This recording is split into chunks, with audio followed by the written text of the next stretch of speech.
والصلاة والسلام على عباده الذين اصطفى خصوصا على أفضلهم وخاتم النبيين محمد الأمين وعلى آله وصحبه أجمعين. أما بعد فقد قال الله تبارك وتعالى كما ورد في سورة الأعراف: أعوذ بالله من الشيطان الرجيم بسم الله الرحمن الرحيم. فوسوس لهما الشيطان ليبدي لهما ما وري عنهما من سوآتهما وقال ما نهاكما ربكما عن هذه الشجرة إلا أن تكونا ملكين أو تكونا من الخالدين وقاسمهما إني لكما لمن الناصحين فدلاهما بغرور فلما ذاقا الشجرة بدت لهما سوآتهما وطفقا يخصفان عليهما من ورق الجنة وناداهما ربهما ألم أنهكما عن تلكما الشجرة وأقل لكما إن الشيطان لكما عدو مبين قالا ربنا ظلمنا أنفسنا وإن لم تغفر لنا وترحمنا لنكونن من الخاسرين. صدق الله العظيم. رب اشرح لي صدري ويسر لي امري واحلل عقدة من لساني يفقهوا قولي. اللهم ربنا الهمنا رشدنا واعذنا من شرور انفسنا.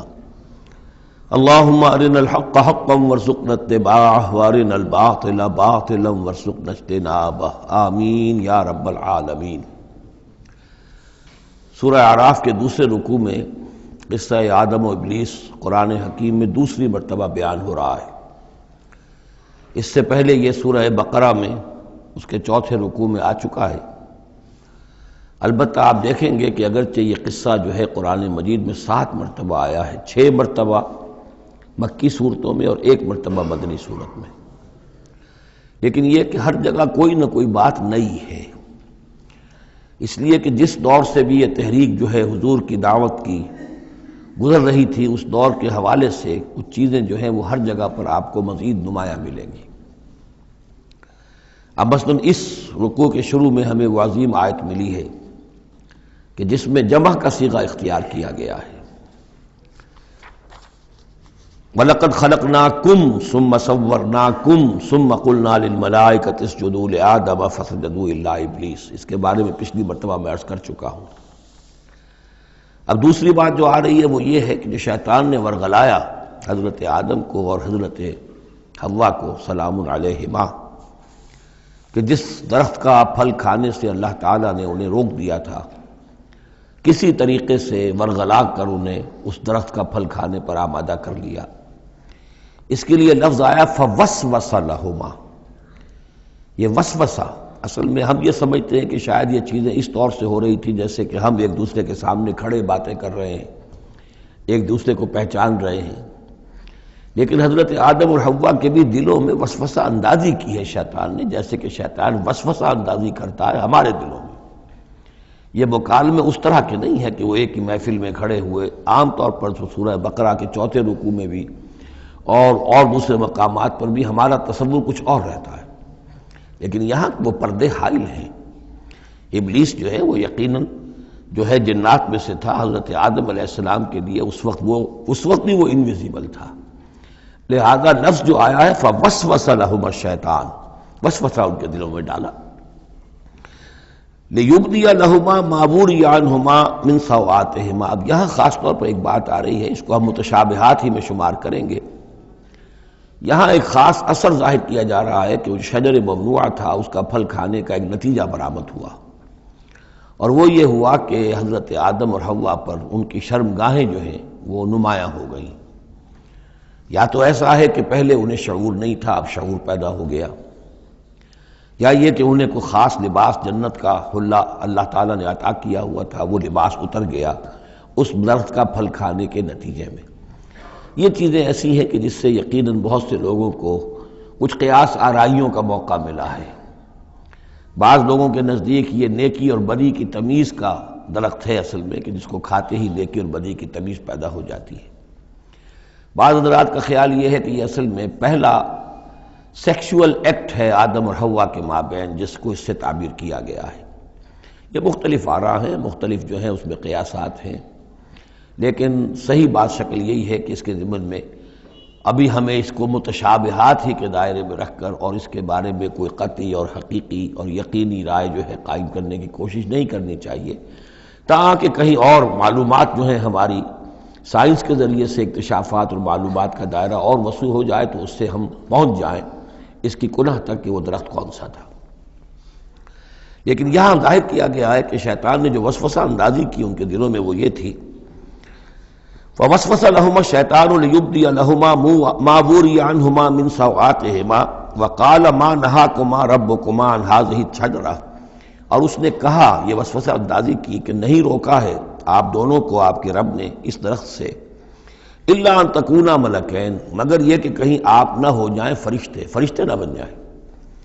او تکونا من الخالدین، یا ہو جائیں آپ ہمیشہ ہمیش رہنے والے۔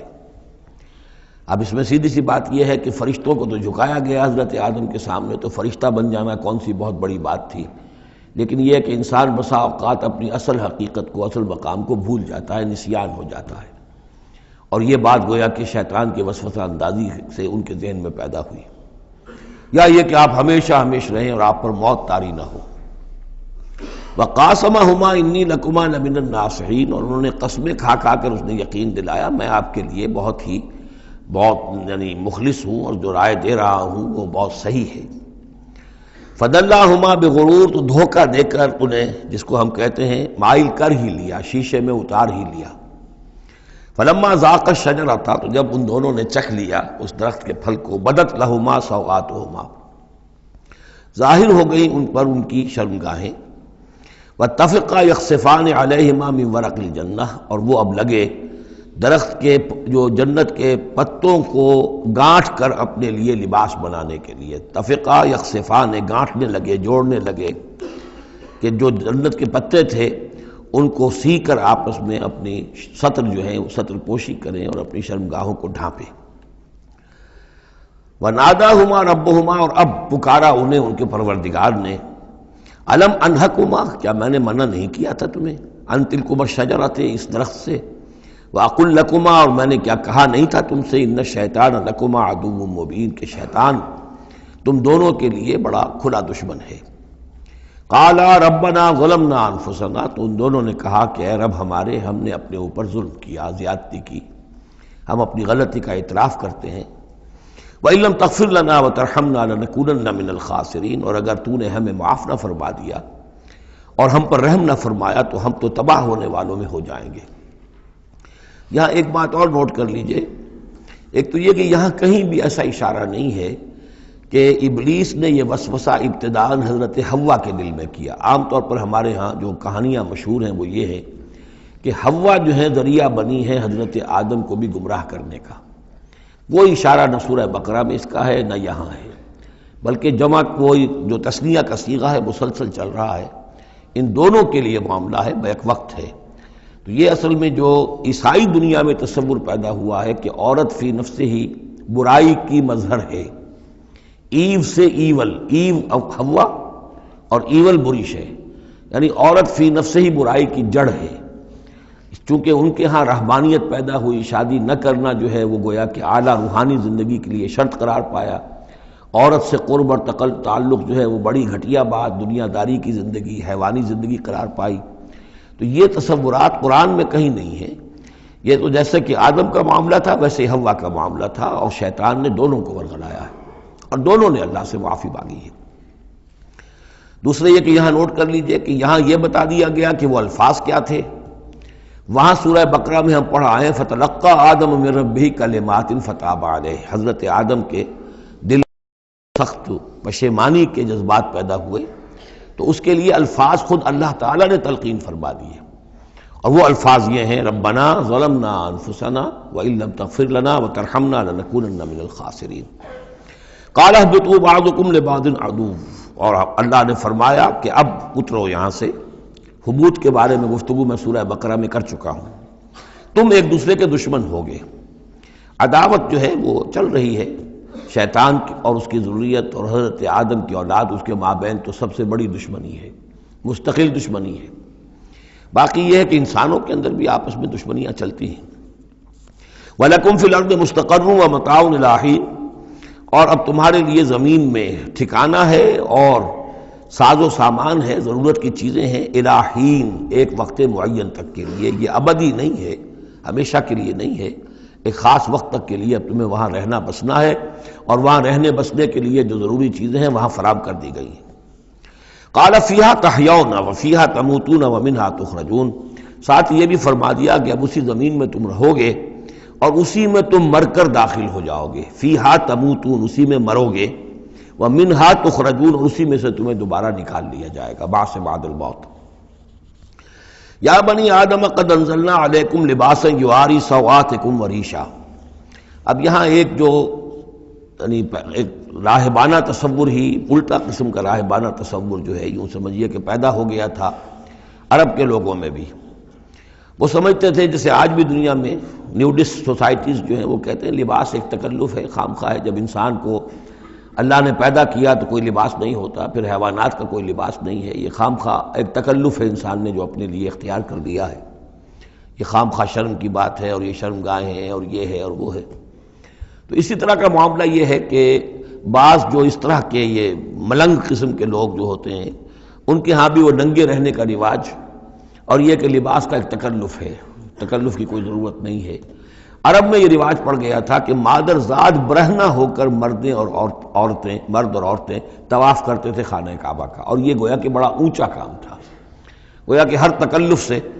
یعنی بہرحال اب بھی ہم طواف کرتے ہیں تو صرف 2 چادریں ہوتی ہیں، انہوں نے کہا کہ وہ چادروں کا تکلف بھی کیا کرنا ہے، بس جیسا بھی اللہ نے پیدا کیا ہے، مادر ذات برہنہ مرد اور عورتیں جو ہیں وہ طواف کرتے تھے، اور اس کو بڑا نیکی کا کام سمجھتے تھے، بہت یوں سمجھیے کہ اپنی یعنی سیلف انہیلیشن یا اپنی نفی ذات جو ہے اس کا بہت بڑا مظہرہ تھا۔ اب اس کی یہاں تردید ہو رہی ہے، یا بنی آدم، آدم کی اولاد، قد انزلنا علیکم لباسا، ہم نے تم پر لباس اتارا ہے، یواری سوآتکم، جو تمہارے شرمگاہوں کو ڈھانپتا ہے، وریشا، اور تمہارے لیے آرائش کا سبب بنتا ہے، زیبائش اور آرائش کا،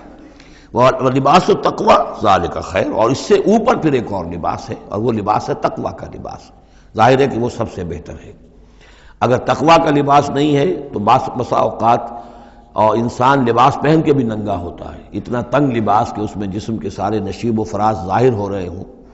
یا اتنا باریک لباس عورتوں کا کہ جس میں وہ جسم اندر سے جھلک رہا ہو، تو وہ لباس پہنے ہوئے بھی، جیسے کہ حضور نے فرمایا، اللہ تعالیٰ لعنت فرمائے ان عورتوں پر جو لباس پہن کر بھی ننگی رہتی ہیں، عاریاتن کاسیاتن۔ تو لباس التقوی ذالک خیر، ایک اور اضافی جو ہے وہ تقوی کا ہے، شرم ہو، حیا ہو، تقوی ہو۔ ذالک من آیات اللہ لعلہم یذکرون، یہ اللہ تعالیٰ کی آیات میں سے ہے تاکہ یہ لوگ نصیحت اخذ کریں۔ یا بنی آدم لا یفتننکم الشیطان، اے بنی آدم دیکھو تمہیں شیطان اب نہ بچلانے پائے، نہ دھوکہ دینے پائے، نہ فتنے میں ڈالنے پائے، کما اخرج ابویکم من الجنہ، جیسے کہ تمہارے دونوں ماں باپ جد امجد اور اماں حوا کو اس نے نکلوا دیا تھا، کما اخرج ابویکم من الجنت، جنت سے، ینزع عنہما لباسہما، اور وہ ان سے اتروا لیا تھا اس نے ان کا لباس جنت کا، لیریہما سوآتہما، تاکہ دکھائے انہیں، ان پر عیاں کر دے ان کی شرمگاہیں، انہ یراکم ہو وقبیلہ من حیث لا ترونہم، ایک بات جان لو کہ وہ یعنی ابلیس خود، چونکہ اسے بھی چھوٹ ملی ہوئی ہے قیامت تک کے لیے، وہ مسلسل زندہ ہے، اور قبیلہ، اور اس کی قوم، اس کی ذریت، اور اس کے جو ایجنٹ ہیں جنات میں سے، چونکہ وہ انویزیبل ہیں تو وہ تمہیں دیکھتے ہیں، تاکتے ہیں تمہیں، تم پر داؤ لگاتے ہیں، یراکم ہوا وقبیلہ من حیث لا ترونہم، جہاں سے تم انہیں نہیں دیکھ سکتے۔ انا جعلنا الشیاطین اولیاء للذین لا یؤمنون، ہم نے تو شیاطین کو ان لوگوں کا دوست بنا دیا جو ایمان نہیں لاتے، جو ایمان نہیں رکھتے، ایمان نہیں لاتے، تو شیطان جو ہے جیسے گندگی جو ہے اس کے اوپر مکھی آئے گی، ایسے ہی جہاں اللہ کا ذکر نہیں ہے، اللہ کا ایمان نہیں ہے، خانہ خالی را دیو می گیرت، تو وہاں یہ شیاطین جن جو ہے آ کر اڈا جمائیں گے۔ وَإِذَا فَعَلُوا فَاحِشَةً، اور جب یہ ایک بے حیائی کا کام کرتے ہیں، یعنی ننگے عریاں طواف، قَالُوا وَجَدْنَا عَلَيْهَا آبَاءَنَا، کہتے ہیں ہم نے پایا اپنے آباء و اجداد کو یہی کچھ کرتے ہوئے، وَاللَّهُ أَمَرَنَا بِهَا، اور جب ہمارے آباء و اجداد یہ کرتے تھے تو یقیناً اللہ ہی نے ہمیں اس کا حکم دیا ہوگا۔ یہ گویا کہ ان کے نزدیک سرکمسٹانشل ایویڈنس تھا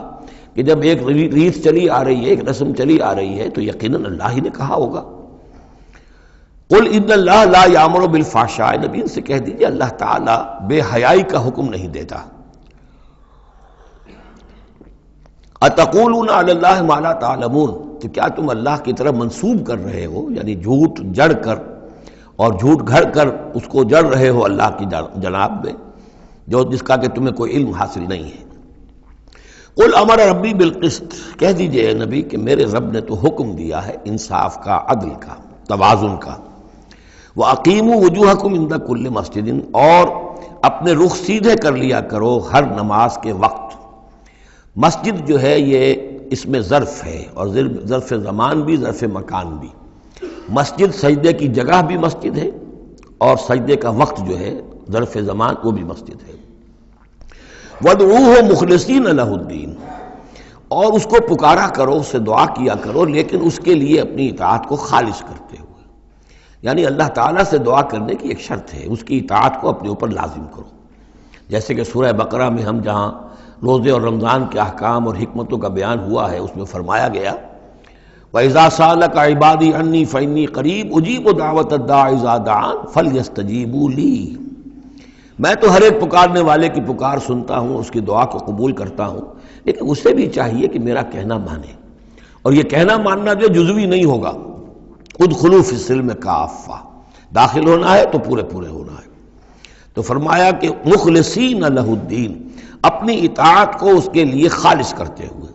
یعنی اس کی اطاعت کے دائرے کے اندر تو اور اطاعتیں ہو سکتی ہیں۔ والدین کا حکم آپ مان لیجئے جس میں کہ اللہ کی معصیت نہ ہو،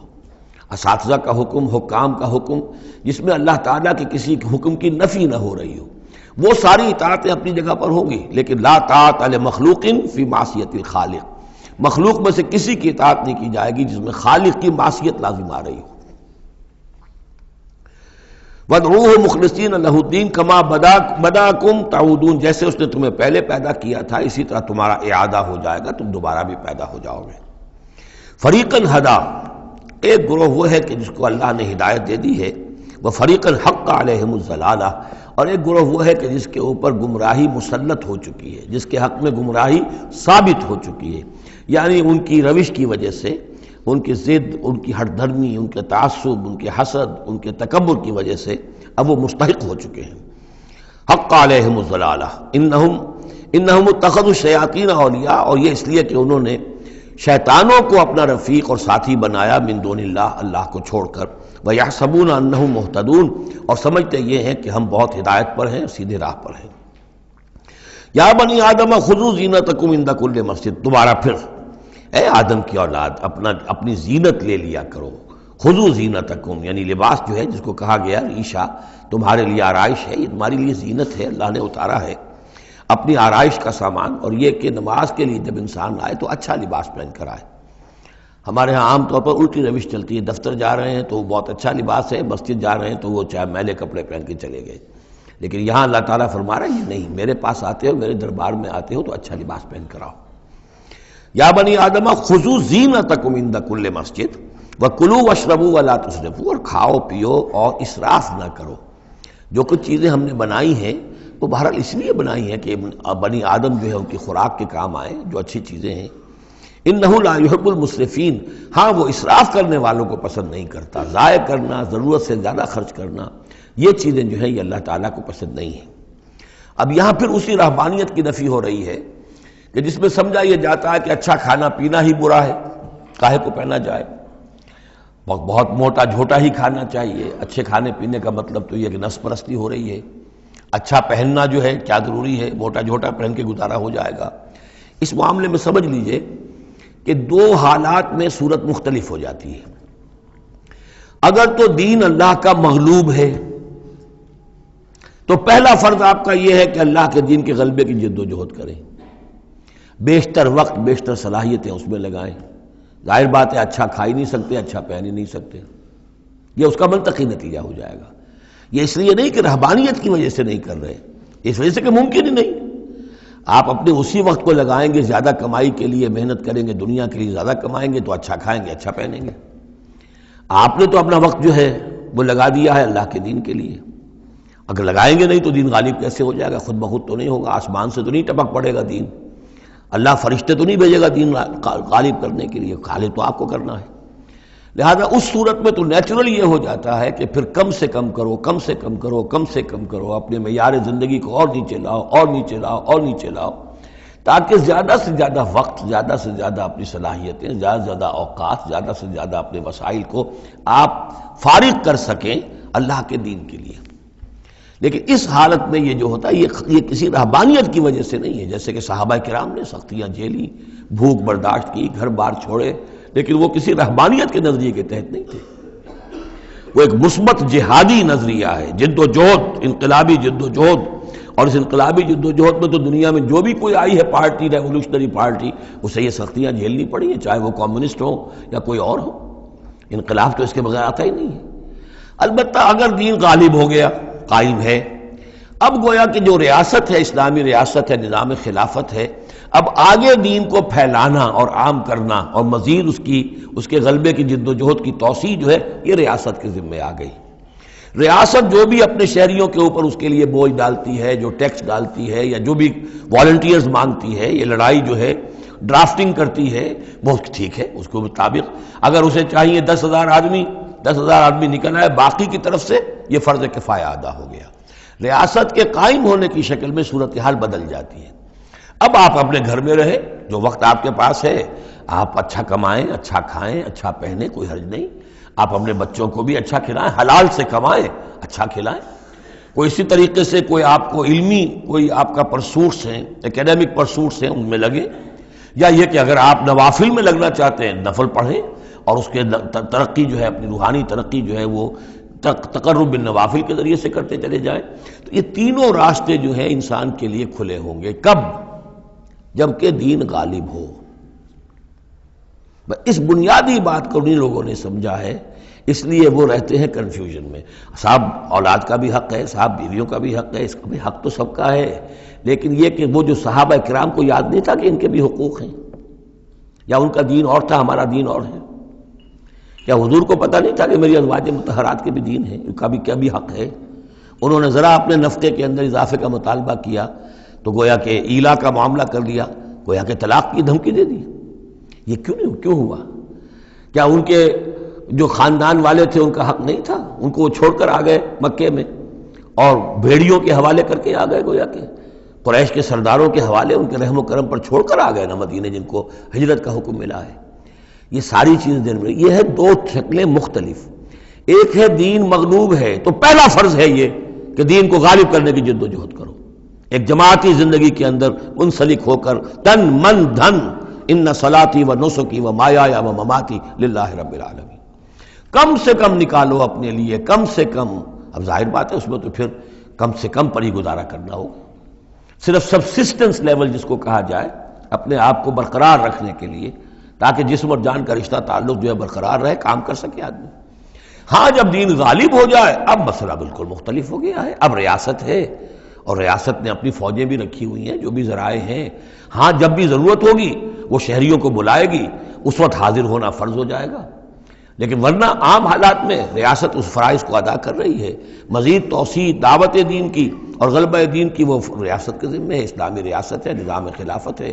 اب آپ جو ہے انڈیویجولز کی حیثیت سے اپنے کاروبار میں لگ جائیں، یا کوئی شخص اپنی روحانی ترقی میں لگ جائے،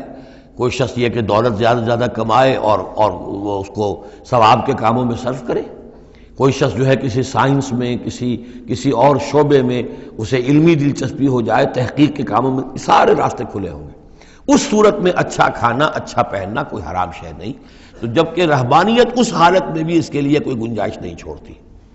تو یہاں اس کی نفی کی جا رہی، اس رہبانیت کے نظریے کی۔ قل من حرم زینت اللہ التی اخرج لعبادہ، کہیے ان سے پوچھئے کس نے حرام کی ہے وہ زینت جو اللہ نے نکالی ہے اپنے بندوں کے لیے، والطیبات من الرزق، اور کس نے حرام کیے ہیں پاکیزہ کھانے کی چیزیں۔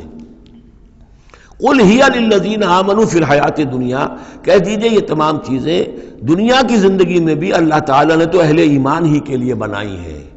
خالصتا یوم القیامہ، ہاں دنیا میں وہ کفار کو بھی دے رہا ہے، تم بھی کھا پی لو، برت لو، یہاں پہ جو کچھ کرنا ہے، اس لیے کہ آخرت میں تمہارا کوئی حصہ نہیں ہے، البتہ آخرت میں جا کر یہ تمام اچھی چیزیں خالصتاً یوم القیامہ، قیامت کے دن تو یہ خالصتاً جو ہے اللہ کے اہل ایمان بندوں کے لیے ہو جائیں گی، پھر کافر کو کوئی شے نہیں ملے گی۔ کذالک نفصل الآیات، اس طرح ہم اپنی آیات کی وضاحت کرتے ہیں لقوم یعلمون، ان لوگوں کے لیے جو علم رکھتے ہو یا جو علم حقیقی حاصل کرنا چاہیں۔ قل انما حرم ربی الفواحش ما ظہر منہا وما بطن، کہہ دیجئے کہ میرے رب نے تو حرام قرار دیا ہے بے حیائی کی باتوں کو، خواہ وہ اعلانیہ ہوں اور خواہ چھپی ہوئی ہوں، بے حیائی خواہ چھپی ہوئی ہوں، وہ بھی اللہ تعالیٰ کو پسند نہیں ہے، وہ بھی حرام ہے۔ والاسم، اور گناہ کو حرام کیا ہے، والبغی، اور ناحق زیادتی کرنا کسی دوسرے پر بغیر الحق، وان تشرکوا باللہ ما لم ينزل بہ سلطانہ، اور اس کو حرام ٹھہرایا ہے کہ تم اللہ کے ساتھ شریک ٹھہراؤ کسی ایسی چیز کو جس کے لیے اس نے کوئی سند نہیں اتاری ہے، وان تقولوا علی اللہ ما لا تعلمون، اور حرام قرار دیا اس بات کو کہ تم اللہ کی طرف منسوب کرو وہ چیزیں کہ جو تم نہیں جانتے، جس کے لیے تمہارے پاس کوئی علم نہیں ہے۔ وَلِكُلِّ أُمَّةٍ أَجَلٌ،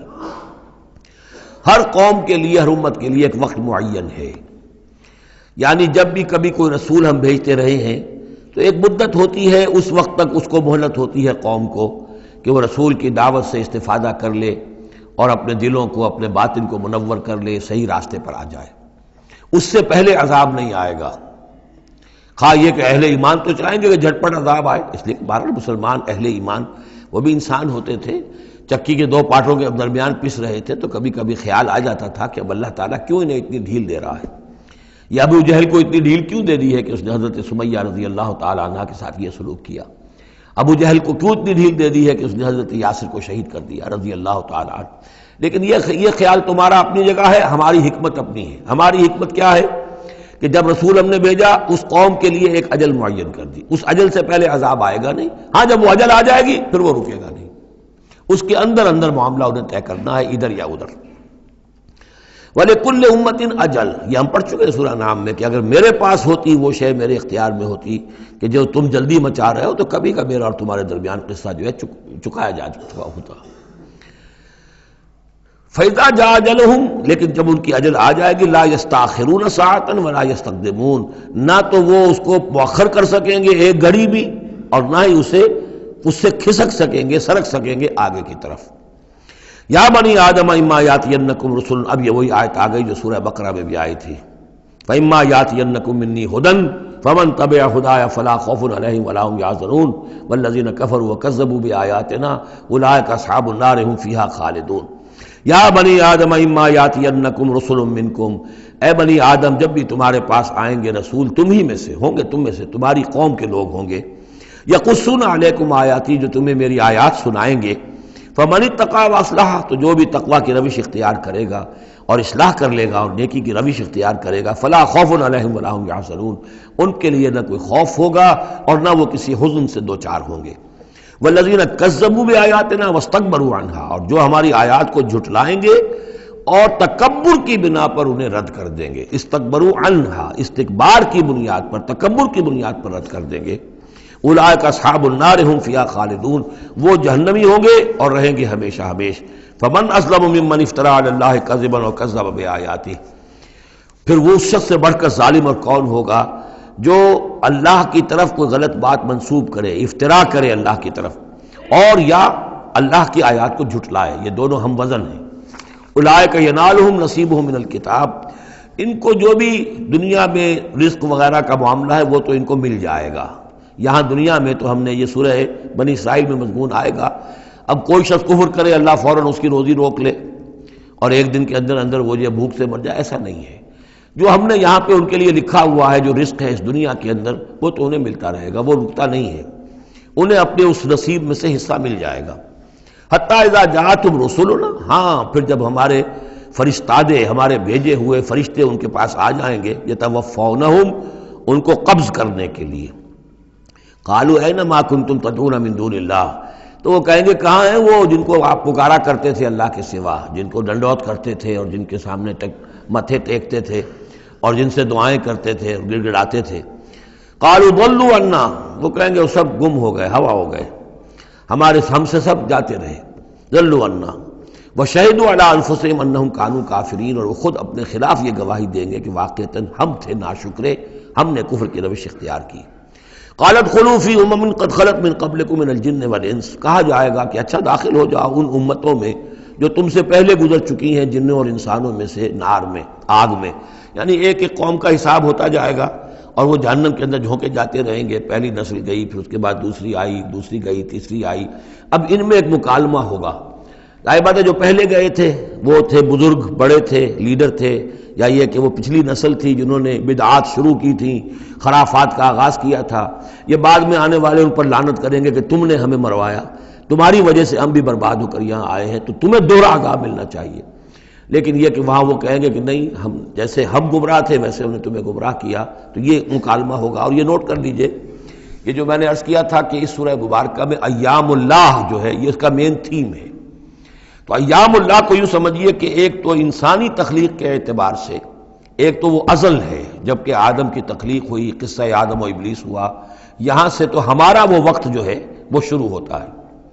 اور جنت اور دوزخ میں پہنچ کر گویا کہ وہ ایک دور ختم ہوتا ہے، وہ آخری بات ہے۔ یہ ہے انتہا اور ابتدا۔ اس کے مابین ہے کہ جو انبیاء آئے، رسول آئے، ان کی داستانیں ہیں، ان کے حالات ہیں، ان کے واقعات ہیں، قوم نوح اور قوم ہود اور قوم صالح۔ تو یہ یہاں پر ایسا کیا گیا کہ پہلے وہ تخلیق کا مرحلہ آدم کا، اور وہ قصہ آدم و ابلیس آ گیا اول۔ اب جو جہنم کا اور جنت کا تذکرہ آ رہا ہے اور ان کی آپس کی گفتگویں ہوں گی، اور کچھ لوگ ایسے بھی ہوں گے نہ جو جہنم میں ابھی گئے ہوں گے، نہ جنت میں داخلہ ملا ہوگا، درمیان میں کہیں ہوں گے، صاحب اعراف ہوں گے، اصحاب اعراف، تو ان کا مکالمہ آ رہا ہے۔ یہ دونوں بگننگ اور اینڈ دکھا کر اور پھر سلسلہ شروع ہوگا انبیاء کرام اور رسولوں کے حالات کا۔ قالت خلوا فی امم قد خلت من قبلکم، داخل ہو جاؤ انہی قوموں میں، انہی نسلوں میں جو تم سے پہلے داخل ہو چکی ہیں، من الجن والانس فی النار، جنات بھی اور انسان بھی آگ میں۔ کلما دخلت امت لعنت اختہا، جب بھی کوئی امت داخل ہوگی تو وہ دوسری امت کو لعنت کرے گی، حتی اذا ادارکوا فیہا جمیعا، اور جب وہ سب کے سب اس میں گر چکیں گی، تمام کی تمام نسلیں اور امتیں، قالت اخراہم لاولاہم، تو بعد میں آنے والی کہے گی پہلی نسل سے، ربنا ہؤلاء اضلونا، اے اللہ ان بدبختوں نے ہمیں گمراہ کیا تھا۔ دنیا میں تو کہتے تھے کہ ہمارے آباء و اجداد ہیں، ہمارے اسلاف ہیں، ان کی ریتیں ہیں، ان کی روایتیں ہیں، ان کی چیزیں ہیں، کیسے چھیڑ دیں۔ لیکن یہاں پر کیا ہوگا، ربنا ہؤلاء اضلونا، ان لوگوں نے ہمیں برباد کیا، انہوں نے ہمیں گمراہ کیا، فآتہم عذابا ضعفا من النار، تو انہیں تو دگنا عذاب دے آگ میں سے۔ قال لکل ضعف، اللہ فرمائے گا نہیں، سب کے لیے دگنا ہے، جیسے یہ نے تم کو گمراہ کر کے آئے تھے، تم بھی اپنے بعد والوں کو گمراہ کر کے آئے ہو۔ تو یہ تو گویا کہ سلسلہ چل رہا ہے، تو اس لیے یہ کہ وہ تو ہر ایک کو سوچنا چاہیے تھا کہ اپنی عقل سے کام لیتا، ہم نے تمہیں عقل دی تھی، شعور دیا تھا، کیوں تم تقلید اعمیٰ کے اندر مبتلا رہے؟ آباء و اجداد کی تقلید ہو رہی ہے، اپنے لیڈروں کی تقلید ہو رہی ہے، تو یہ تقلید اعمیٰ کے لیے تمہیں میں نے آنکھیں دی تھی، تمہیں کان دیے تھے، تمہیں میں نے عقل دی تھی، تمہیں نیکی اور بدی کا شعور دیا تھا، ہر شخص جو ہے وہ ذمہ دار ہے۔ قال لکل ضعف، اللہ فرمائے گا سب کے لیے دوہرا ہے، ولکن لا تعلمون، لیکن تمہیں اس کا علم نہیں ہے۔ وقالت اولاہم لاخراہم، اب وہ کہیں گے پچھلے جو ہیں، جو پہلے والے تھے، بعد میں آنے والوں کو، فما کان لکم علینا من فضل، دیکھو نا، نہیں نا تمہیں کوئی، ہم پر کوئی فضیلت حاصل نہیں ہو سکی، تم نے خام خواہ ہم پر لعنت کی، لیکن اس سے کیا حاصل تمہیں کیا ہوا؟ ما کان لکم علینا من فضل فذوقوا العذاب بما کنتم تکسبون، اور اب چکھو مذاق عذاب کا اپنی کرتوتوں کے باعث۔ ان الذین کذبوا بآیاتنا واستکبروا عنہا، یقیناً وہ لوگ جنہوں نے ہماری آیات کو جھٹلایا اور استکبار پھر عنہا،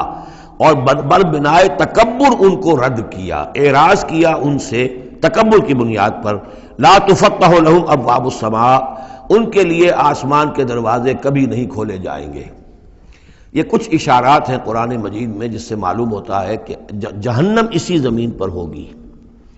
اور ابتدائی جنت بھی یہی ہوگی، ابتدائی نزل والی جنت جو ہے وہ بھی اسی زمین پر ہوگی، اور جہنم بھی اسی زمین پر ہوگی۔ اور کچھ ایسا سا تصور ہوتا ہے کہ جیسے زمین کو جب کھینچا جائے گا، وَإِذَا الْأَرْضُ مُدَّتْ، زمین کو جب کھینچا جائے گا تو جیسے ربڑ کی کرمچ کی کوئی گیند ہو اس کو کھینچے تو آپ کو معلوم ہے کہ جو جہاں سے وہ زیادہ موٹی ہے وہ پچک جائے گی، جب وہ پچکے گی تو اس کے اندر جو لاوا ہے اس وقت بھی زمین کے پیٹ میں بھرا ہوا ہے، وہ لاوا وہ ظاہر ہو جائے گا، اور وہ جہنم ہوگی۔ واللہ عالم، یہ کچھ اندازے ہوتے ہیں بعض اشارات سے، اس لیے کہ فیصلہ جو ہے میدان حشر یہی ہے. احادیث میں میدان عرفات جو ہے اسی کو کھول دیا جائے گا، وسیع کر دیا جائے گا، اور اسی یہیں پر حشر ہونا ہے. وَجَاءَ رَبُّكَ وَالْمَلَكُ صَفًّا صَفًّا، اور پروردگار بھی شان اجلال کے ساتھ نزول فرمائیں گے اور فرشتے آئیں گے فوج در فوج، اور یہیں پر حساب کتاب ہوگا. ابتدائی مہمان نوازی بھی جو ہے وہ یہی ہوگی، لیکن پھر یہ کہ اہل جنت اپنے مراتب کے اعتبار سے اور اوپر کی جنتوں میں چڑھتے چلے جائیں گے. لیکن ظاہر بات ہے یہ لوگ جو ہے یہ یہیں کہیں رہ جائیں گے. لا تفتح لهم ابواب السماء، ان کے لیے آسمان کے دروازے کھولے ہی نہیں جائیں گے. ولا يدخلون الجنت، اور وہ جنت میں داخل نہیں ہوں گے. حتی یلج الجمل فی سم الخیاط، یہاں تک کہ اونٹ گزر جائے، گھس جائے سوئی کے ناکے میں. اسے کہتے ہیں تعلیق بالمحال. نہ یہ ممکن ہے کہ سوئی کا ناکا اتنا بڑا ہو جائے کہ اونٹ گزر جائے، یا اونٹ اتنا چھوٹا ہو جائے کہ سوئی کے ناکے میں داخل ہو جائے. نہ ان کفار کے جنت میں داخل ہونے کا کوئی امکان ہے. اور یہ بات بھی نوٹ کیجئے کہ یہی بات اصل میں حضرت عیسیٰ علیہ السلام نے تنقید جو انہوں نے کی تھی کہ ایک دولت مند شخص ان کے پاس آیا، جیسے ہمارے ہاں بھی ہوتے ہیں جو دیندار ہیں، سیٹھ ہیں، اور وہ دین کے کام بھی کرتے ہیں. تو انہوں نے کہا کہ بتائیے آپ کی تعلیم کیا؟ ان کا نماز پڑھو، روزہ رکھو. کہ نماز روزہ میں کرتا ہوں. اچھا اپنے غریبوں کے اپنے مال میں سے دو، یہ کرو وہ کرو. یہ بھی میں کرتا ہوں. آپ بتائیے اور کیا ہے؟ پھر آخر میں فرمایا حضرت مسیح نے، اچھا اپنی صلیب اٹھاؤ اور میرے ساتھ چلو. یعنی یہ کہ اب وہ ہے وہ جد و جہد حق و باطل کی کشاکش. یہ نیکی کے کام کرنا، دھندوں میں لگے رہنا، اور اپنے ساتھ کچھ نہ کچھ نیکی کا کام ہے، کچھ پن ہے، کچھ خیرات ہے، کچھ ثواب کے کام ہے، کوئی نماز ہے، روزہ ہے، یہ تو آسان ہے. لیکن یہ کہ اس کشاکش حق و باطل جو ہے اس میں لگنا، کہ جس میں پھر اندیشہ ہو کہ پھانسی بھی آ سکتی ہے، اندیشہ ہو جان بھی جا سکتی ہے، تکلیف بھی آ سکتی ہے. تو جب انہوں نے کہا کہ اچھا ٹھیک ہے، پھر جب تم نے یہ ساری منزلیں طے کر لی تو آخری منزل ہے اپنی صلیب اٹھاؤ اور میرے ساتھ آ جاؤ.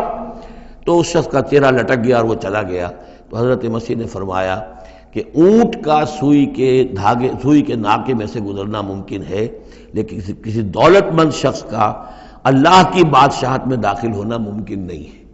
بہرحال میں اس وقت اسے کسی دلیل کے طور پہ پیش نہیں کر رہا ہوں، لیکن میں نے صرف یہ کہ یہی جو ہے محاورہ جو قرآن مجید میں یہاں آیا ہے، حتیٰ یلج الجمل فی سم الخیاط، یہی ہے کہ جو حضرت عیسیٰ علیہ السلام نے استعمال کیا. وَكَذَلِكَ نَجْزِي الْمُجْرِمِينَ، اور اسی طرح ہم بدلہ دیتے ہیں مجرموں کو. لَهُم مِّن جَهَنَّمَ مِہَادٌ، ان کے لیے جہنم ہی کا ہوگا بچھونا. وَمِن فَوْقِهِمْ غَوَاشٍ، اور اسی کا اوڑھنا ہوگا. لحاف بھی اسی کا ہے، آگ کا، اور اس کے گدے بھی. وَكَذَلِكَ نَجْزِي الظَّالِمِينَ، اور اسی طرح ہم ظالموں کو بدلہ دیں گے. وَالَّذِينَ آمَنُوا وَعَمِلُوا الصَّالِحَاتِ، اور وہ لوگ جو ایمان لائے اور جنہوں نے نیک عمل کیے. لَا نُكَلِّفُ نَفْسًا إِلَّا وُسْعَهَا، پھر آ گئی وہی بات، ہم کسی کو ذمہ دار نہیں ٹھہرائیں گے کسی جان کو مگر اس کی وسعت کے مطابق. محاسبہ ہوگا انڈیویجول،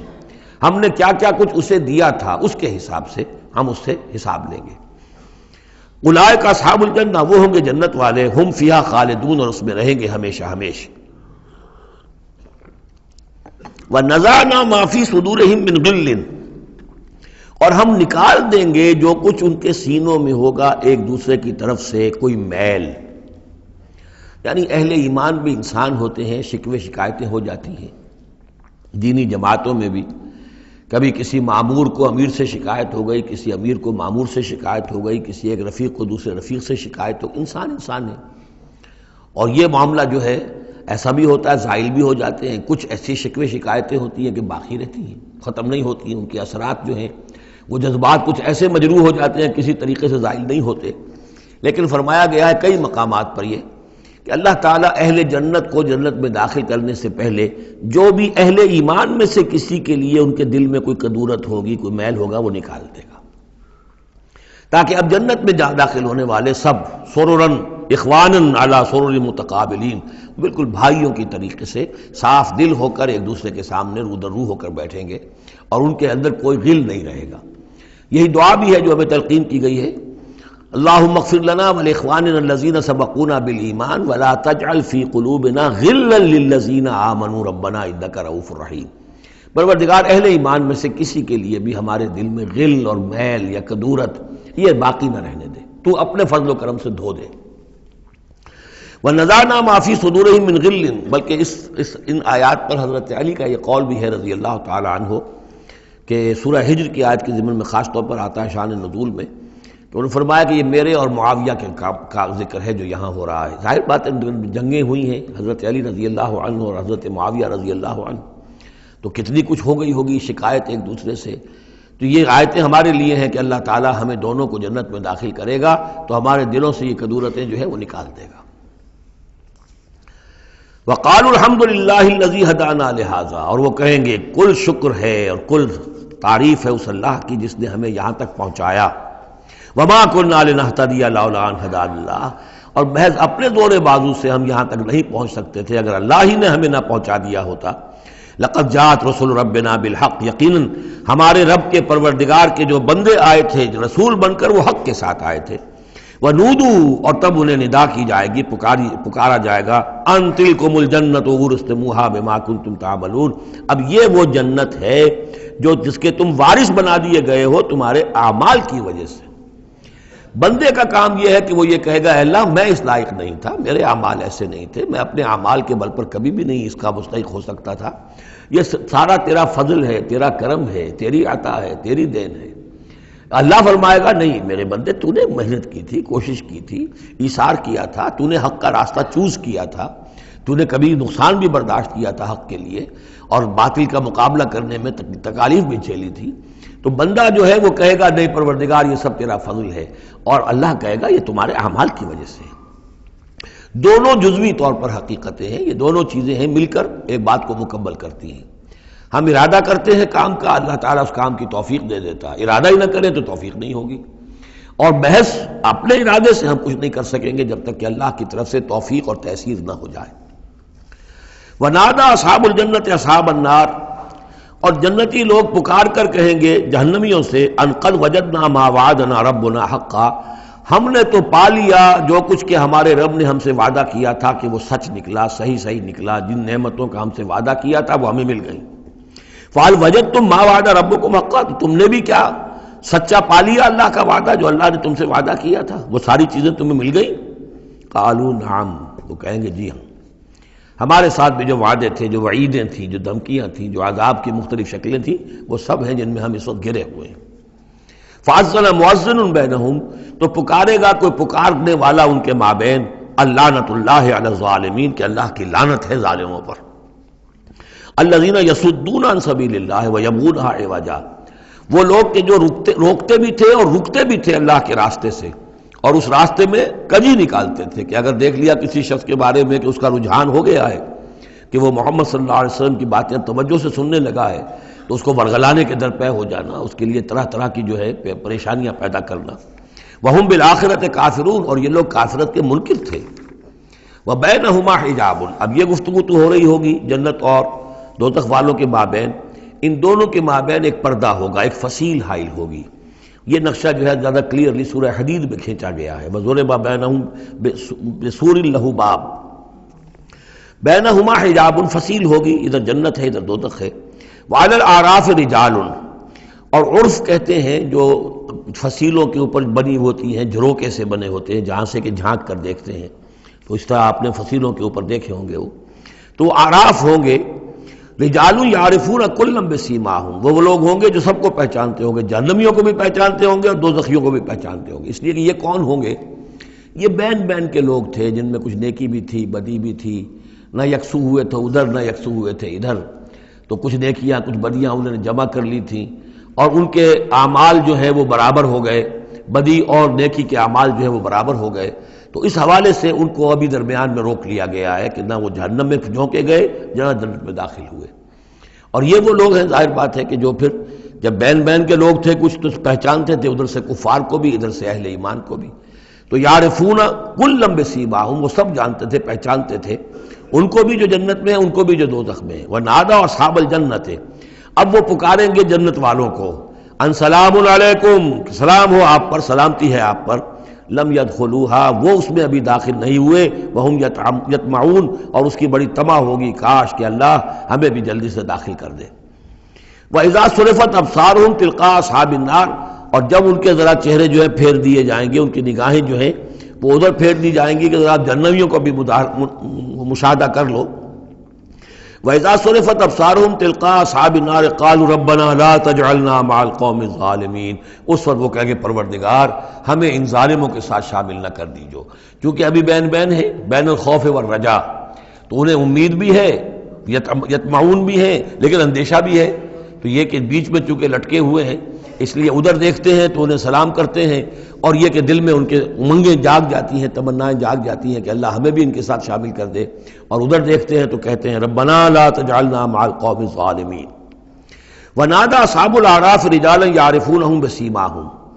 اور اب یہ اہل جہنم میں سے ان لوگوں کو جنہیں یہ پہچانتے ہوں گے ان کے چہروں سے، ان کی نشانیوں سے، ان کو پکاریں گے، قالوا ما اغنى عنكم جمعكم وما كنتم تستكبرون، کچھ کام نہ آیا تمہاری جمعیت، تمہارے پرے، تمہاری فوجیں، تمہارے حاشیہ نشین، یہ کہاں گئے؟ اور جو کچھ تم تکبر کیا کرتے تھے، اکڑتے تھے، اے ابو جہل کیا بنا تیرا، اور اے ولید بن مغیرہ تیرا کیا ہوا؟ اہؤلاء الذین اقسمتم لا ینالهم اللہ برحمت، کیا وہ لوگ اب جنت والوں میں وہاں پہ آپ کو فقراء بھی نظر آئیں گے، وہاں بلال بھی نظر آئے گا، وہاں صہیب رومی بھی ہوں گے، وہاں یاسر بھی ہوں گے، یہ لوگ تھے نا جن کے بارے میں تم کہتے تھے ان کو کیسے اللہ تعالیٰ کسی رحمت سے نواز سکتا ہے، یہ تو ہمارے کمی کاری گھٹیا طبقے کے لوگ ہیں، اللہ نے ہمیں دولت دی ہے، حیثیت دی ہے، وجاہت دی ہے، ہمیں طاقت دی ہے، عزت دی ہے، یہ جو لوگ ہیں گرے پڑے ان کو اللہ تعالیٰ کیسے نواز دے گا؟ تو وہ کہیں گے اس وقت ان کا جو رنج اور غم ہے اس کو بڑھانے کے لیے، اہؤلاء الذین اقسمتم لا ینالهم اللہ برحمت وادخلوا الجنۃ لا خوف علیکم ولا انتم تحزنون، ان سے تو کہہ دیا گیا داخل ہو جاؤ جنت کے اندر، نہ تم پر کوئی خوف ہے اور نہ تم کسی حزن سے دوچار ہوگے۔ ونادى اصحاب النار اصحاب الجنہ، اور اب پکاریں گے جہنم والے جنت والوں کو، ان افیضوا علینا من الماء، کہ کچھ تو بہا دو ہماری طرف پانی جو اللہ نے تمہیں دے رکھا ہے، او مما رزقکم اللہ، اور جو کچھ اللہ نے تمہیں رزق دیا ہے کچھ وہاں سے ہماری طرف بھی، اے خاصہ برندان چمن کچھ تو ادھر بھی،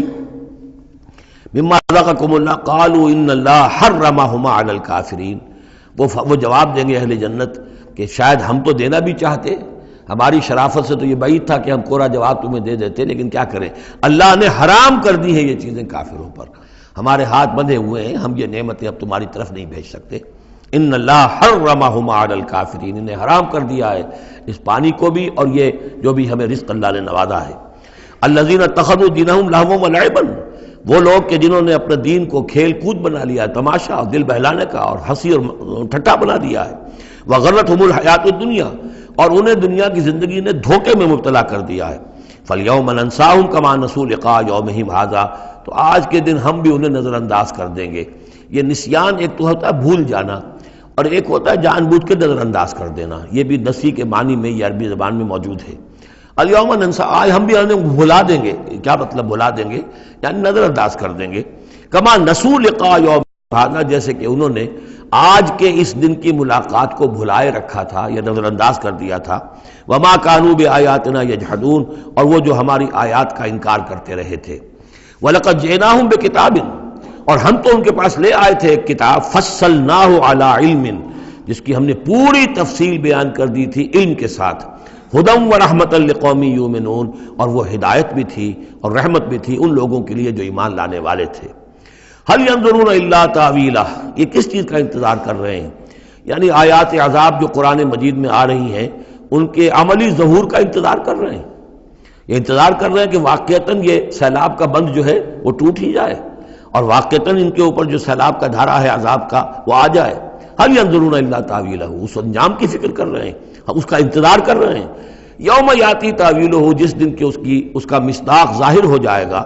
یقول الذین نسوہ من قبل، تو کہیں گے وہی لوگ جنہوں نے اسے بھلا دیا تھا پہلے، نظر انداز کر دیا تھا، قد جاءت رسل ربنا بالحق، اس وقت وہ کہیں گے کہ یقیناً ہمارے پروردگار کے جو رسول آئے تھے، پیغامبر آئے تھے، وہ حق کے ساتھ آئے تھے۔ فہل لنا من شفعاء، تو ہے کوئی ہمارے لیے سفارش کرنے والے؟ ہل لنا من شفعاء فیشفعوا لنا، کہ وہ ہمارے لیے شفاعت کریں، سفارش کریں۔ اور نردو، یا یہ کوئی ایسی شکل پیدا کر دیں کہ ہمیں لوٹا دیا جائے، ہمیں دوبارہ دنیا میں بھیج دیا جائے، فنعمل غیر الذی کنا نعمل، تاکہ پھر ہم عمل کریں اس کے برعکس کے جو ہم کرتے رہے تھے۔ قد خسروا انفسهم، نہیں اب اس کا کوئی امکان نہیں، اب تو وہ اپنے آپ کو ہلاک کر چکے، برباد ہو چکے۔ وَضَلَّ عَنْهُمْ مَا كَانُوا يَفْتَرُونَ، اور جو افتراء وہ کرتے رہے تھے وہ ان کے ہاتھوں سے گم ہو گیا، ہاتھوں کے طوطے اڑ گئے۔ إِنَّ رَبَّكُمُ اللَّهُ الَّذِي خَلَقَ السَّمَاوَاتِ وَالْأَرْضَ فِي سِتَّةِ أَيَّامٍ، جان لو تمہارا پروردگار وہ اللہ ہے جس نے پیدا کیے آسمان اور زمین 6 دنوں میں۔ ثُمَّ اسْتَوَىٰ عَلَى الْعَرْشِ، پھر متمکن ہوا ہے عرش پر۔ اب یہ عرش بھی جیسا کہ میں عرض کر چکا ہوں یہ بھی آیات متشابہات میں سے ہے، اس کی کوئی حقیقت بھی ہو سکتی ہے کہ کوئی واقعتاً مجسم کوئی شے ہو، کوئی چیز ہو فی الواقع کسی جگہ پر ہو، اور یہ بھی ہو سکتا ہے کہ اس سے مراد محض استعارہ ہو، واللہ عالم۔ عالم غیب کی یہ ساری خبریں جو ہیں، یہ میں نے جیسا کہ عرض کیا یہ مستقل طور پر یہ تو آیات متشابہات ہی میں رہیں گی، یہ تو عالم آخرت میں داخل ہونے کے بعد ہی اس کے حقائق منکشف ہوں گے۔ البتہ جو سائنٹیفک فنومینا وغیرہ ہیں ان کے بارے میں تدریجاً بعض آیات متشابہات جو ہیں وہ اب محکمات کی شکل اختیار کر چکی ہیں، بعد اور کر لیں گی، واللہ اعلم۔ یغشی اللیل النہار، وہ ڈھانپ دیتا ہے رات کو دن پر، یا رات کو ڈھانپ دیتا ہے دن سے۔ یطلبہ حثیثاً، اور وہ اس کے پیچھے لگا ہوا آتا، دوڑتا ہوا، دن رات کے پیچھے رات دن کے پیچھے۔ والشمس والقمر، اور سورج کو پیدا کیا اس نے، اور چاند کو، والنجوم، اور ستاروں کو، مسخرات بامرہ، اور یہ سب کے سب اس کے حکم سے اپنے اپنے کاموں میں لگے ہوئے ہیں، مسخر ہیں، جو بھی قاعدہ قانون ہے اس کی اطاعت کر رہے ہیں۔ الا لہ الخلق والامر، آگاہ ہو جاؤ اسی کے لیے ہے خلق اور اسی کے لیے ہے امر۔ یہ آیت جو ہے اس کے 2 مفہوم ذہن میں رکھیے، ایک تو ہے جو بہت سادہ ہے، سطحی مفہوم ہے، وہ بھی درست ہے کہ ایک ہے تخلیق اور ایک ہے پھر اللہ کا حکم، کائنات اس نے بنائی اور اب اس کا حکم ہے یہ کرو یہ نہ کرو، یہ اوامر ہے، یہ نواہی ہے، یہ شریعت ہے۔ لیکن اس کا ایک گہرا مفہوم بھی ہے کہ اصل میں کریشن جو ہے اس کائنات میں 2 سطح پر ہوئی ہے، ایک عالم امر ہے، ایک عالم خلق ہے۔ عالم امر میں صرف کریشن ایکس نہلو ہوتی ہے، عدم محض سے تخلیق، اور اس میں ٹائم فیکٹر بالکل نہیں ہوتا، کن فیکون، کوئی ٹائم فیکٹر نہیں، بغیر کسی مادے کے، بغیر کسی پری ایگزسٹنگ شے کے کچھ پیدا کر دینا اور اس میں کسی ٹائم فیکٹر کا نہ ہونا، یہ عالم امر کے خواص ہے۔ عالم خلق میں کسی شے سے دوسری شے بنتی ہے اور اس کے بعد اس میں ٹائم لازمن ہے۔ انسان ہے 9 مہینے رحم مادر کے اندر وہ بچہ رہے گا، 8 مہینے رہے، 7 مہینے رہے، بہرحال اسے وقت لگے گا۔ آم کی گٹھلی ہے، اس آم کی گٹھلی کو درخت بننے میں کئی سال لگیں گے۔ آسمان اور زمین کی تخلیق ہوئی ہے 6 دنوں میں، ہمیشہ یہ اس کا ذکر ہوگا، اور ظاہر بات ہے 6 دن وہ ہمارے دن تو نہیں ہے، قرآن مجید میں تو کہہ دیا گیا اللہ کا ایک دن 1000 برس کا بھی ہے، ایک دن 50,000 برس کا بھی ہے، یہ ملینمز بھی ہو سکتے ہیں۔ تو اللہ تعالیٰ نے بنایا ہے آسمان اور زمین کو 6 دنوں میں، تاحال یہ 6 دن ہمارے لیے یہ بھی آیات متشابہات میں سے ہے، لیکن میں سمجھتا ہوں کہ 6 دن اور 7 آسمان یہ تو زیادہ دیر نہیں گزرے گی کہ انشاءاللہ ان کی حقیقت منکشف ہو جائے گی سائنس کی مزید اکتشافات کے ذریعے سے، اور یہ آیات متشابہات کے دائرے سے نکل کر آیات محکمات میں آ جائیں گی۔ لیکن یہ کہ اصل بات جو ہے وہ یہ ہے کہ خلق اور امر، اب امر، عالم امر سے متعلق نوٹ کر لیجئے صرف 3 چیزیں ہیں، ارواح انسانی، روحم من امرنا، یسألونک عن الروح قل الروح من امر ربی، ملائکہ عالم امر کی شے ہیں اور وحی عالم امر کی شے ہے۔ 3 چیزیں ہیں جن کا تعلق عالم امر سے ہے، لہذا فرشتے کے یہاں سے لے کے اور 7ویں آسمان تک جانے میں کوئی ٹائم نہیں لگ سکتا، اسی طرح روح انسانی بھی یہاں سے لے کر 7ویں آسمان تک جا سکتی ہے بغیر کسی وقت کے۔ روح آسمانی، روح انسانی کا بھی وہی معاملہ ہے جو فرشتے کا ہے، اس لیے کہ یہ عالم امر کی چیزیں ہیں، اور عالم امر میں ٹائم فیکٹر سرے سے ہے ہی نہیں، کن فیکون۔ البتہ عالم خلق کے اندر وقت لگتا ہے، سفر ہوتا ہے تو سفر میں وقت لگے گا، تخلیق ہوئی ہے تو اس میں وقت لگا، تو یہ ہے اس کا ایک گہرا مفہوم۔ لیکن بہرحال یہاں پر اب دیکھیے یہ قرآن مجید کا اعجاز ہے، ایسے الفاظ استعمال کرتا ہے کہ عرب کا ایک بدو اس پر سے گزر جائے گا تو اس کو بھی کوئی پیچیدگی نہیں ہوگی، الا لہ الخلق والامر، اسی نے پیدا کیا، اسی کا حق ہے کہ حکم دے، بات صاف ہو گئی اور صحیح ہے، کوئی غلط بات تو نہیں ہے۔ وہ اپنی ذہنی سطح کے مطابق اس نے اس سے لے لیا، ہدایت پالی، مطمئن ہو گیا، چل پڑا۔ لیکن یہ کہ کوئی شخص فلسفی ہے، حکیم ہے، دانا ہے، وہ غور کرتا ہے وہ دیکھتا ہے امر کا لفظ قرآن میں کہاں کہاں آیا ہے، کس معنی میں آیا ہے، کس کس جگہ پر آیا ہے، ان کو جوڑتا ہے، جوڑ کر نتیجے نکالتا ہے، تو معلوم ہوتا ہے کہ یہ تو دو بالکل ڈسٹنکٹ عالم ہیں ایک دوسرے سے، عالم خلق، عالم امر، اس کے قوانین جو علیحدہ ہیں، نوامیس علیحدہ ہیں، ان کے ضابطے علیحدہ ہیں۔ تبارک اللہ رب العالمین، بہت بابرکت ہے اللہ جو کہ تمام جہانوں کا رب ہے۔ ادعوا ربکم تضرعا وخفیا، پکارتے رہا کرو اپنے رب کو گڑ گڑاتے ہوئے، عاجزی کے ساتھ اور خاموشی سے، چپکے چپکے۔ بڑی بلند آواز سے دعا مانگنا پسندیدہ نہیں ہے۔ انہ لا یحب المعتدین، یقیناً وہ حد سے گزرنے والوں کو پسند نہیں کرتا۔ ولا تفسدوا فی الارض بعد اصلاحها، اور دیکھو زمین میں اس کی اصلاح کے بعد فساد نہ مچاؤ۔ وادعوہ خوفا وطمعا، اور اللہ کو پکارا کرو خوف کے ساتھ اور طمع کے ساتھ۔ یہ دوسرا ہو گیا، یعنی دو کمپوننٹس ہوئے۔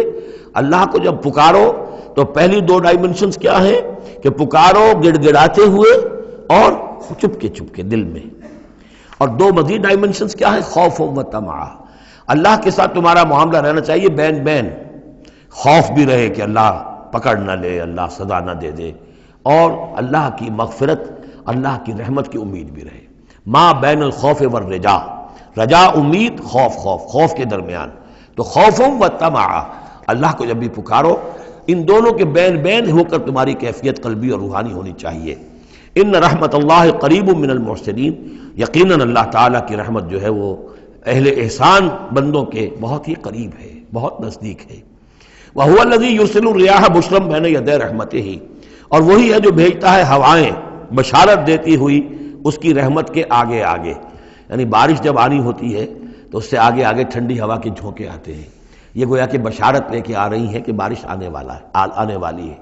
اب آپ اندازہ کیجئے کہ جہاں بے آب و گیاہ زمین پڑی ہے اور لوگ منتظر ہیں، آسمان کو دیکھ رہے ہیں، اے اللہ ہماری تو ساری محنت جو ہے جا رہی ہے، بیج ضائع ہو رہا ہے، پروردگار اب اگر ذرا ٹھنڈی ہوا کا جھونکا آیا ہے تو یہ ان کے لیے بشارت ہوتی ہے کہ اب اس ٹھنڈی ہوا کے جھونکے کے پیچھے باران رحمت بھی آیا چاہتا ہے۔ یرسل الریاح بشرا بین یدی رحمتہ حتی اذا اقلت سحابا ثقالا، یہاں تک کہ جب وہ ہوائیں اٹھا لاتی ہیں بڑے بڑے بھاری اور بادل، اب یہ بادلوں میں کتنے کتنے ٹن پانی ہوتا ہوگا جو آ رہا ہے زمین پر گرتا ہے، اس کا کوئی حساب کتاب کیا جائے کتنے بھاری بادل ہیں یہ، لیکن یہ ہوائیں ان کو لیے پھر رہی ہیں، روئی کے گالوں کی طرح اڑائے پھر رہی ہیں۔ سقناہ لبلد میت، تو ہم اس کو ہانک دیتے ہیں اس پانی کو ایک مردہ زمین کی طرف، بے آب و گیاہ وادی کی طرف۔ فانزلنا بہ الماء، ہم ان بادلوں کو ہانک دیتے ہیں، وہ جو ہے ہانک کر لے جاتی ہیں ایک ایسی زمین کی طرف کہ جو مردہ ہے، بے آب و گیاہ ہے۔ فانزلنا بہ الماء، پھر ہم اس پر پانی برساتے ہیں۔ فاخرجنا بہ من کل الثمرات، اور پھر ہم اس سے زمین میں سے ہر طرح کے میوے نکال دیتے ہیں۔ اور کچھ نہیں تو گھاس ہی ہو گئی، چراگاہ ہی ہو گئی، اور اگر آپ نے کچھ بیج ڈالے ہوئے تھے یا یہ کہ بیج پڑے ہوئے تھے کسی باغ کے اندر، اوپر سے گر گر کے اس کے پھلوں میں سے وہ خود بخود پھوٹیں گے، اور وہ جو اللہ تعالیٰ کی طرف سے جو ہے وہ زمین کے اپنے خزانے نکال دے گی۔ کذالک نخرج الموتیٰ، اور یہ ہے اصل جو تشبیہ دی گئی، اسی طرح ہم مردوں کو نکال لائیں گے زمین سے۔ یعنی زمین مردہ ہوتی ہے، کوئی اس کے اندر زندگی کے آثار نہیں ہوتے، کہیں کوئی وہ جو ہے کوئی بھی آپ دیکھیں کوئی ہریاول نہیں کوئی، بلکہ وہاں پہ بسا اوقات تو ایسی ویرانی ہوتی ہے کہ کوئی آپ کو چیونٹے بھی نظر نہیں آتے، کوئی حشرات الارض نظر نہیں آتے، کوئی پرندے بھی آس پاس نظر نہیں آتے، کچھ نہیں، کوئی زندگی کے آثار نہیں۔ بارش ہوتی ہے، اس کے بعد یہ کہ اب آپ کو دیکھتے ہیں چلت پھرت ہے، ایک دم جو ہے زمین جو ہے اس نے بھی ہریاول ہرا جو ہے وہ گہنا پہن لیا ہے، اس کے ہرے ہرے کپڑے سمجھیے کہ وہ دلہن جو ہے آراستہ ہو گئی ہے، اور پھر اب چرند پرند بھی آ گئے ہیں، زندگی، مگر اب زندگی ہی زندگی ہے معجزاً ساقی۔ تو اسی طریقے سے یہ زمین کے اندر پڑے ہوئے مردے جو ہوں گے یہ بھی گویا کہ بیج کے مانندے جو زمین میں پڑے ہوئے ہیں، ہمارا حکم آئے گا اور یہ پھوٹ کر نکل آئیں گے۔ کذالک نخرج الموتیٰ لعلکم تذکرون، تاکہ تم نصیحت اخذ کرو۔ والبلد الطیب یخرج نباتہ باذن ربہ، اور جو اچھی زمین ہوتی ہے زرخیز، وہ اپنے رب کے حکم سے اپنا سبزہ نکالتی ہے، اس میں سے نکلتی ہے پیداوار۔ والذی خبث، اور زمین ایسی بھی ہوتی ہے کہ جس میں رویدگی ہے ہی نہیں، زرخیزی ہے ہی نہیں، جو خراب زمین ہے لا یخرج الا نکدا، وہ کچھ نہیں نکالتی مگر کوئی ناقص سی چیز نکال دے گی، جھاڑ جھکاڑ کچھ ہو جائیں گے۔ یہ نکد لفظ جو پنجابی میں سرائکی میں استعمال کرتے ہیں، یہی اسی لفظ کی نکدہ، بڑی ردی شے، بڑی گھٹیا شے۔ کذالک نصرف الآیات لقوم یشکرون، اسی طریقے سے ہم اپنی آیات کو گردش میں لاتے ہیں ان لوگوں کے لیے کہ جو ان کی قدر کرنے والے ہوں۔ بارک اللہ لی ولکم فی القرآن العظیم ونفعنی وإیاکم بالآیات والذکر الحکیم۔